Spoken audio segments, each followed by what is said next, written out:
Olá, pessoal. Vou terminar aqui.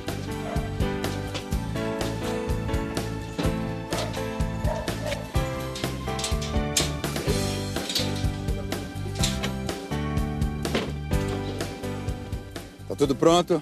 Vamos dar a partida? Vambora, Betão, que tem muita estrada pela frente. É longe onde a gente vai, pai? Aí eu peguei um mapa na internet e fica mais ou menos a uns 80 quilômetros. Se tudo der certo e a gente não pegar trânsito, a gente chega lá em 1 hora. Ai, que bom, não vejo a hora. Tô morrendo de saudade da tia Neide. Ó, eu vou zerar a quilometragem aqui no painel pra gente ver quantos quilômetros a gente rodou até chegar lá. Ô tia, marca a hora também pra gente saber quanto tempo levou. Pera um pouquinho, deixa eu ver que horas são. 8h30. Vamos nessa? Vamos! Bora!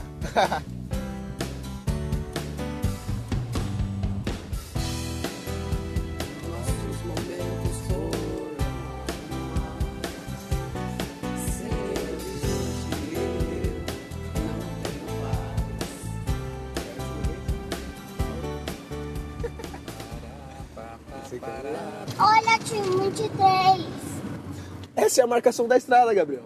Quer dizer que nós estamos passando pelo quilômetro 23 da estrada. Daqui a pouco vai aparecer outra marcação. O nosso carro está mudando de posição à medida que o tempo passa.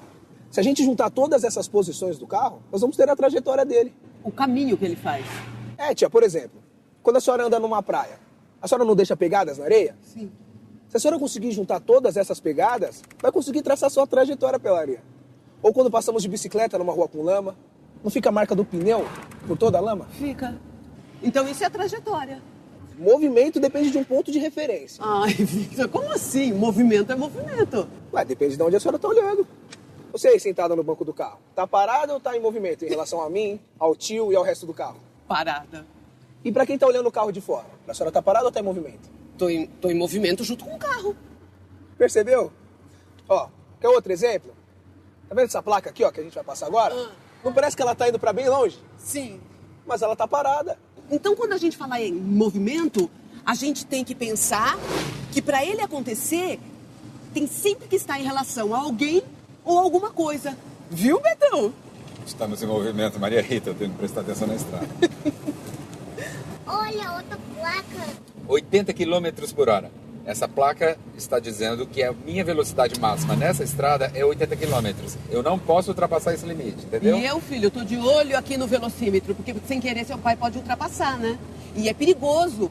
Bom, na verdade, essa velocidade limite quer dizer que o carro não pode andar mais que 80 quilômetros durante 1 hora. Se ele percorrer mais que isso, é porque correu mais que o permitido. É, colocando a vida dele e dos outros em perigo. Todo cuidado é pouco, viu? Quantos quilômetros a gente já percorreu, tio? 40 quilômetros. Praticamente metade do caminho. E que horas são, tio? Deixa eu ver. Quase 9. Passaram 30 minutos. Olha aí, estamos bem. Andamos 40 quilômetros em meia hora. Vai dar uma velocidade média aí de 80 quilômetros por hora. Vitor, para calcular a velocidade, a gente tem que dividir a distância percorrida pelo tempo gasto? Daí a gente chega a uma média de velocidade. Porque a velocidade instantânea, essa que é registrada a todo momento, ela varia o tempo todo, tia. A senhora mesmo pode acompanhar no velocímetro. Manter a velocidade constante é praticamente impossível, muito difícil, Vitor. Quando a velocidade é igual durante todo o trajeto, costuma-se dizer que esse movimento é uniforme. Mas isso aí é muito difícil, tio. Nem Ayrton Senna, Gabriel. Ai, mãe, tô com xixi na portinha. Ai, filho! Então, momento de fazer uma parada, Betão. Vamos parar para esticar as pernas. Eu tô com fome.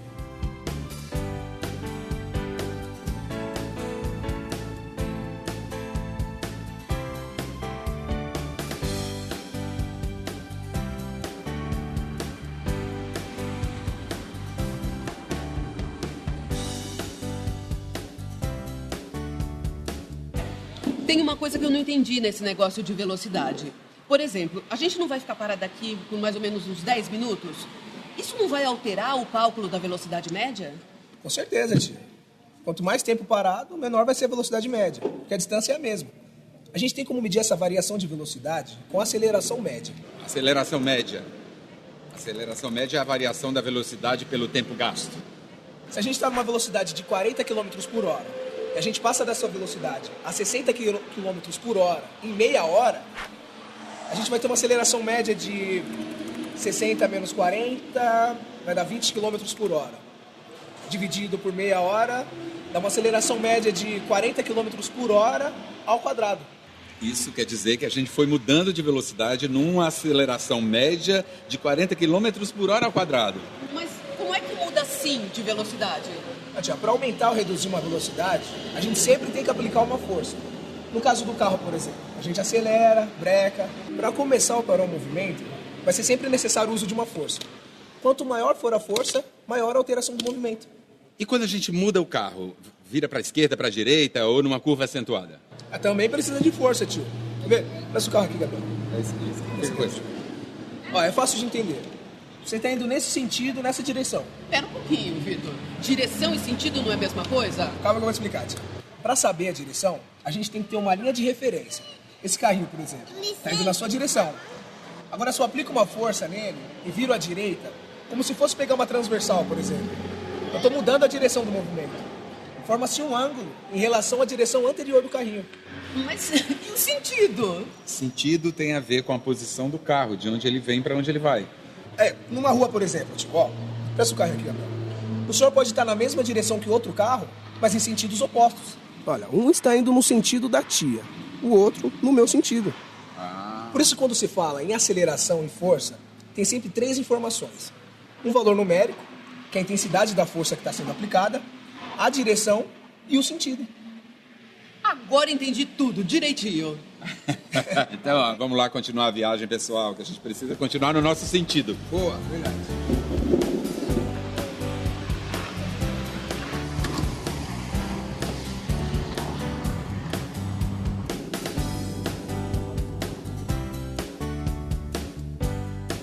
Ai. Desculpa aí, pessoal. Foi mal. Assusta, pai. Ainda bem que tava todo mundo com cinto de segurança. Tia, mas tem que usar mesmo, porque numa brecada dessa que o tio deu, não tem jeito. A gente vai ser sempre jogado pra frente. É a inércia. A inércia, eu sei o que é. É a tendência que o corpo tem de manter sempre o mesmo movimento, não é? Todo e qualquer objeto, tio, inclusive a gente, tem essa tendência de se opor a qualquer mudança de movimento. Seja na intensidade, na direção ou no sentido. Olha a inércia aí, tia, de novo. O tio arrancou com o carro, mas a nossa tendência era continuar parado, você viu? Por isso que a gente foi jogado pra trás.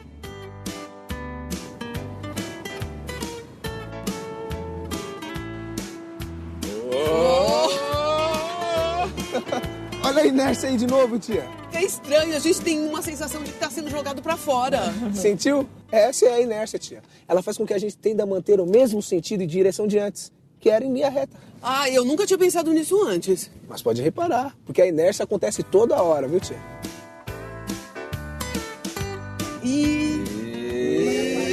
Peraí.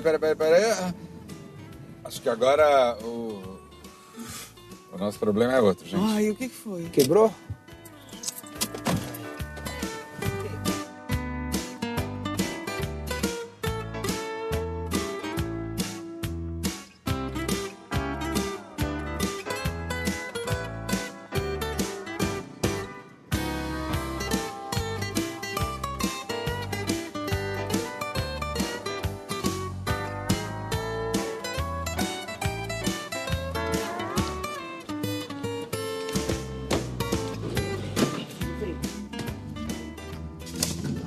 Ô, pessoal, vocês agora podem relaxar que o meu pessoal vai cuidar do carro de vocês.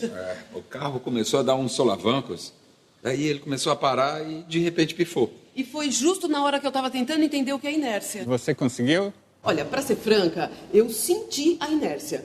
Mas eu confesso que eu não entendi muito bem como funciona, não. Mas vamos até o fundo da oficina que eu vou explicar facilmente para vocês. Vamos lá. Vamos. Agora a Maria Rita vai entender. Eu também. Bom, vamos colocar esse carrinho sobre a rampa e aí eu pergunto, o que vocês acham que vai acontecer? O carrinho vai escorregar pela rampa e deslizar sobre a mesa até parar. Vamos ver. Ele parou. Agora eu quero saber por que ele parou. Por causa do atrito da mesa. Atrito? Boa resposta. Se não houvesse o atrito e a gente conseguisse eliminar o atrito, o que vocês acham que deveria acontecer com o movimento do carrinho? Eu acho que ele ia deslizar sem parar. Vamos ver se a gente consegue simular essa situação. Uma esfera. A esfera é o formato de um corpo que confere menor atrito ao seu deslocamento. Então, nós vamos ver o que acontece quando a gente elimina o atrito. Olha, vocês viram que ela não para, né? Então, agora nós já podemos definir o que é inércia. Inércia é essa tendência que um corpo isento de força tem de se manter deslocando com velocidade constante. É a primeira lei de Newton. Newton? Isaac Newton, tia. É um físico inglês muito famoso. Ele que desenvolveu as leis que explicam o movimento, não é? Senti firmeza, você deve ter sido um bom aluno, hein? Eu sou biólogo de formação, mas eu gosto muito de física. O que acontece quando uma força é aplicada sobre o objeto? Bom, aí nós já vamos entrar na segunda lei de Newton, que diz que uma força aplicada a um corpo faz com que esse corpo mude seu estado de movimento, adquirindo velocidade. E essa velocidade vai depender de 2 fatores. O primeiro fator é a intensidade da força. Quanto maior for a intensidade da força, Mais velocidade ele terá. perfeito. E o outro fator está relacionado à massa do corpo. Quanto maior for a massa do corpo, Menor a alteração da velocidade. bom, vamos ver se na prática isso acontece. Vamos colocar o carrinho de menor massa, menor inércia, contra um carrinho de maior massa e maior inércia. Ó, a gente vê que tem diferenças de percurso. E durante a trajetória que vocês fizeram para chegar aqui, vocês não perceberam que existem 2 placas informando limites de velocidade? Uma para caminhão e outra para carro? É verdade. A velocidade permitida para os caminhões é bem menor do que a permitida para os carros. Deve ser porque o caminhão é bem mais pesado, não é? Ah, você matou a charada. É isso mesmo. O caminhão, por ter uma massa maior, ele tem mais inércia do que o carro, que tem uma massa menor. Isso é fato. Qualquer manobra com caminhão é bem mais difícil que com carro. Acelerar, reduzir, ultrapassar. E exige muito mais força também, né? Deve ser por isso que o caminhão deve correr menos, para poder facilitar as manobras e também por uma questão de segurança, não é? É isso mesmo, está perfeito. Então, agora, só nos falta dizer como é que as forças são criadas. Um corpo sozinho não pode criar uma força sobre si mesmo. Para que se crie forças, é necessária a interação entre 2 corpos. Nossa, agora complicou de vez. Não complicou não. Vocês, há poucos minutos atrás, têm a experiência do que eu estou falando. Vocês tiveram que empurrar o carro e aí vocês não perceberam que na ação de empurrar o carro, vocês sentiram que o carro reagia empurrando vocês para trás? Nossa, se sentimos. Não foi, Vitor? Então a gente percebe que quando você executa uma ação sobre um objeto, você recebe uma reação de igual intensidade, mesma direção, só que em sentido É a contrário. terceira lei de Newton, não é? Isso. Eu vou dar mais exemplos para vocês. Quando a gente sobe uma escada, a gente empurra com os pés o degrau da escada no sentido para baixo. O degrau reage impulsionando nossos pés para cima e com isso nós temos equilíbrio para subir a escada. Outro exemplo é quando nós nadamos. Nós, através dos braços, empurramos a água para trás, que reage imediatamente empurrando nosso corpo para frente. Na natureza, a interação entre 2 corpos não gera só uma força, e sim um par de forças que a gente chama força de ação e força de reação. Nossa, mas então a gente usa a terceira lei de Newton muito mais do que a gente imagina, em várias situações do dia a dia. Poxa, você me deixou contente, era isso que eu queria ouvir. Então vocês entenderam que a física não é um bicho de 7 cabeças. Ela está presente nas atividades do nosso dia a dia e ela nos ajuda a compreender melhor o que acontece ao nosso redor. E também ajuda a gente a preservar a vida, né? Porque faz com que a gente dirija com mais consciência, né? Sabendo onde mora o perigo. Olha, o carro de vocês está pronto. Nossa, mas já ficou pronto. A gente ficou conversando e nem percebeu o tempo passar. Vamos recuperar as forças, sair dessa inércia e seguir adiante. Vamos embora. Vamos. Tchau, querido. Obrigada. Tá tudo bem, então? Tá ótimo. Então, boa viagem para vocês. Obrigada, Dani. Fizemos os últimos 30 quilômetros da viagem sem mais nenhuma parada. Levamos meia hora. Fazendo os cálculos, deu uma velocidade média de 60 km por hora. A tia Neide já nos esperava na porta. Oi, tia. Aí foi só alegria. Olha a tia. Olha como é que ele tá grande, tia.